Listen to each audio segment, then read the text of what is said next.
Hi, moms. Today is a fun and exciting day. We have a great topic for you, and I am here with my friend Mary, and I'm so excited for what we're going to share today. Mary, thanks for coming. Yeah, thank you so much for having me. I'm excited to be here. Yeah, it's going to be so good. Why don't you start off by sharing a little bit about yourself, your family, those kind of things? Yeah, absolutely. So I've been at Substance for 11 years, and so a long time, actually. Yeah. But I met my husband at Substance. We've been together for 6 years, and we have a 3-year-old son, Jack, a 1.5-year-old daughter, Ruth, and we actually have a baby boy on the way this summer. So, yeah, life is kind of crazy, but it's really great. Yeah. I love that you're sharing today because you are in the thick of it. Like, you are in the season with littles, and there's just something to be said about being right there in it and sharing what God's teaching you. So today's topic is accepting God's love.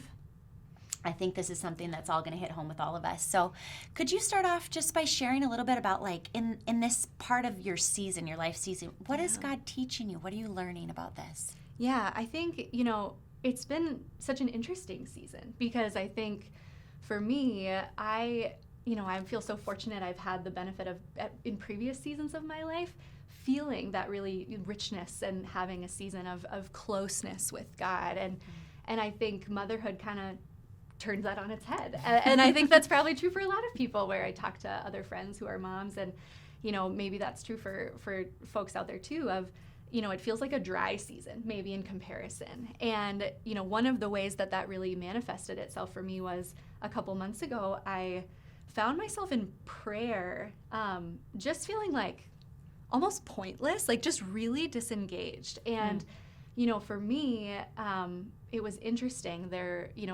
It was like the war in Ukraine was happening, and all of these things are happening around the world, and it feels like there's persecution happening in so many places. And for me, I found myself feeling like, God, why would you care about my petty asks even? Why would that matter to you? And I mean, that's comparison, right? And that thread just came so to the forefront of, almost like this scarcity mindset of God's love, to say, like, okay, how am I viewing this in such a finite way that, God's love has a capacity, and if he's busy with people across the world, then he doesn't have time for me. And that's just not actually true. And I think, that's just kind of taken me on this really interesting learning journey of, maybe the way that our ability to accept God's love actually has a lot to do with how we view God's love in the first place. Mm-hmm. Yes. I've felt some of that too in the past. It's like every time I get on an airplane and I'm like above and I look out the window, I feel so like insignificant. Like, and if we start to go down that trail and start to think those thoughts, these things can creep in without us realizing it, and it affects our parenting, it affects our marriages, it affects our lives, our ministries. Like, it affects us a lot. And so I think it's so important that we stop and remind ourselves again and again that God's love is actually big enough for the world and my sleep at night. yes, for sure. Yeah. So how do we do this? I mean, how do we really dive in and figure out, like, how to accept God's love in its fullness and not compare ourselves to the people around us or what's going on around us? Yeah, and I think, one of two things I think that have kind of bubbled to the top for me is, the first being actually reading his word, which is just like, you get so sick of people telling you that. I feel like, I don't know if anyone else feels that way, but I'm just like, can't there be another answer? Right. But yeah, I mean, I think, even like for me, I think I saw this comparison, and as I've dealt with it before, especially in motherhood, right? You see so many examples of someone else who might be doing something better than you, or, feeling like you might be failing in certain ways, or feeling like you might be alone. And I think for me, it was like this race-like mentality of, someone else is ahead and someone else is behind. And I'm, how am I behind? And, for other friends that, that I've talked to, and I've dealt with this before too, sometimes that can manifest itself as, am I enough? I'm just like not feeling good enough. I'm never going to be to the bar that I'm even setting for myself. And, his word has truth for that. And so even like as I dove into like this even race-like mentality, like Hebrews 12:1-2 says, let us run with perseverance the race that he has marked out for us. Fixing our eyes on Jesus, who is the originator and perfecter of our faith. And, how beautiful, even as I think about, am I enough or am I ahead or behind, that, Jesus already perfected it, you guys. Like, that's to me what that verse says, is like, we have this race, and yes, it's our job to be obedient to what God is trying to get us to focus on. And he's saying, focus on Jesus, focus on your race, and Jesus has already perfected it. So that's not your goal. And I think that's just really hard in our day-to-day lives to actually, realize.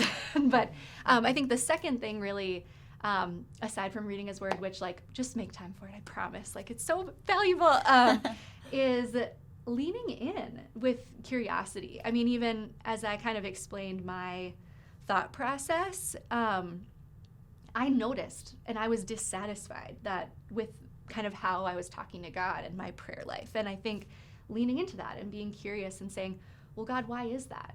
And then, that comparison piece coming into play and saying, okay, well, why is that a problem for me? Like, and, diving in, okay, like that's rooted in insecurities. And so to say, okay, like, God, why am I insecure there? Okay, well, security comes from accepting his love. And so like, is that the barrier? Then like, why could I not do that? And so for me, actually, it was really powerful. I was at a Substance Moms event of all things, and, not expecting anything, but God just kind of like gave me this vision that I really just wanted to share with you all, and hope that it can give you some encouragement. But for me, it was like, you picture, like, I don't know how many people go to racetracks or like watch horse racing anymore, but maybe people have seen it in movies. I don't watch it that often, so I'm not speaking from expertise here, but they typically have like horses at racetracks. They put these like blinders on them, and the point of that is like, so they can't get distracted, right? Like they have to focus on what's in front of them and keep going, as opposed to being distracted by the other horses or maybe who's coming, right? And so for me, that was such a direct image of comparison. To say, for God to say, don't get distracted by everything going on out here, but look where I'm trying to get you to look. And I think that can just be so incredibly powerful, but also is really hard to put into practice. So even that point alone was like, okay, like that is a constant battle. And I think we can practice that daily of just like, okay, where do I need to put these blinders up? Can I just cut in for a second? Because I just think, I just want to stop and just notice this. Because it is so easy, especially when we launch into motherhood, we feel like we want to be like this or like that. And we get our idea of what we think we want by looking around at other people and what other moms are doing or what other kids are experiencing. And so I love this point that you're making. The blinders on. God has given us our race, our children, unlike anybody else's, to take care of and to steward well. And the funny thing is, the conversation I had right before that was talking to someone at my table about how stressed I was about where my kids should go to school. And remember, at the front, my kids are 3 and 1.5, and so this is like very silly that I'm so stressed about this. But she had wonderful advice, and she had said, like, pray about it. Like actually just ask God. And I was just like so influenced by all of the inputs of others around me leading up to that. And it was just like, well, yeah, duh, ask God. Like, God, what do you think about this? Like, where is the best place for my kids to thrive? And can you align me to that and allow me to trust that you'll make a way for that even? And so, yes, those inputs are just really, really powerful.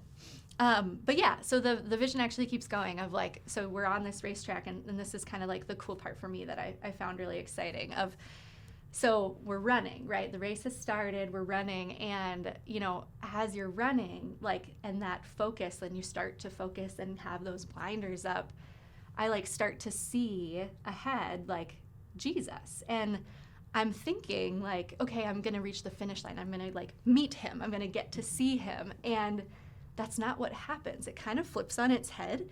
And instead, like I'm running and he's like coming into view more clearly. And then all of a sudden he's running next to me. And we're still running, but he's running next to me. And all of a sudden in that moment, as I lean into it and like feel him next to me, like the track disappears. And we're not even on the racetrack anymore. And I think like as you experience that, like for me, it was like, oh, I didn't even realize how much the knowledge of that track was was a weight on me. And so like then you just get to experience freedom.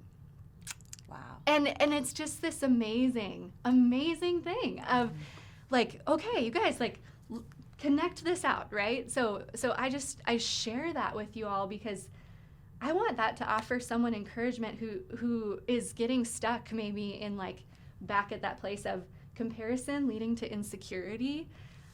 We don't have to live like that. Right.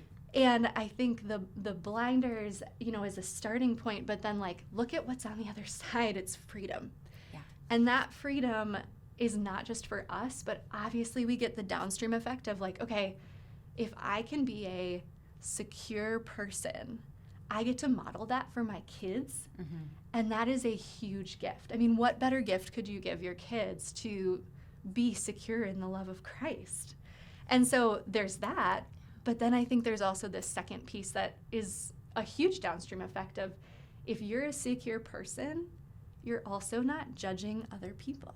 And like I just good. think that like that's when our heart starts to transform too for what God actually, like how he sees the world and how he sees other people. And, if I can be secure, not only is that going to have an impact for me and my ability to accept God's love, and the fullness of that reality, my kids get to experience an example of the fullness of that reality. And I can start to view others differently and pour that out to say like, okay, that person's path who may have irked me before, right? And I would have been comparing, doesn't bother me. And instead I'm looking at that person and saying, how can I actually like help them thrive in their path? And that just becomes a really, really exciting place. So yeah, I just offer that, and I hope that gives someone encouragement today. If you can start small, even with just like think about those triggers, think about what is hindering you from accepting God's love, and kind of just know that the other side of it is just so rich. So and his love is just so deep, yeah, and it's so wide, and it's so vast, it's so beyond our comprehension. And to just be able to know that like our life is this journey of going from step to step to step to step, like continually growing in intimacy with him. Yes. And continually growing in this place of like, oh, his love is this for me. Yes. It's a beautiful revelation. And it starts with getting in the Word. So let's get our Bibles out, girls. No, for real. Thank you, Mary. This is such a gift to just hear your journey, and the vision that God gave you is something I think we can all learn from. So bless you guys, and we'll see you all next time.